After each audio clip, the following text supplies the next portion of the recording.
ابن عمر رضی اللہ عنہ نے بیان کیا کہ عمر رضی اللہ عنہ نے دیکھا کہ مسجد کے دروازے پر ایک ریشمی ہلا بک رہا ہے۔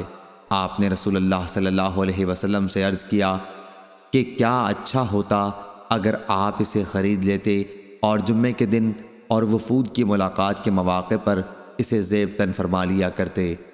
حضرت صلی اللہ علیہ وسلم نے اس کا جواب یہ دیا کہ اسے وہی لوگ پہنتے ہیں جن کا آخرت میں کوئی حصہ نہیں ہوگا۔ کچھ دنوں بعد حضرت صلی اللہ علیہ وسلم کے یہاں بہت سے ریشمی ہلے آئے اور آپ نے ایک حلہ ان میں سے حضرت عمر رضی اللہ عنہ کو بھی عنایت فرمایا۔ عمر رضی اللہ عنہ نے اس پر عرض کیا کہ آپ یہ مجھے پہننے کے لیے عنایت فرما رہے ہیں، حالانکہ آپ خود عطارد کے حلوں کے بارے میں جو کچھ فرمانا تھا فرما چکے ہیں۔ آپ نے فرمایا کہ میں نے اسے تمہیں پہننے کے لیے نہیں دیا ہے۔ چنانچہ عمر رضی اللہ عنہ نے اسے اپنے ایک مشرک بھائی کو دے دیا جو مکے میں رہتا تھا۔ صحیح بخاری حدیث نمبر 2612۔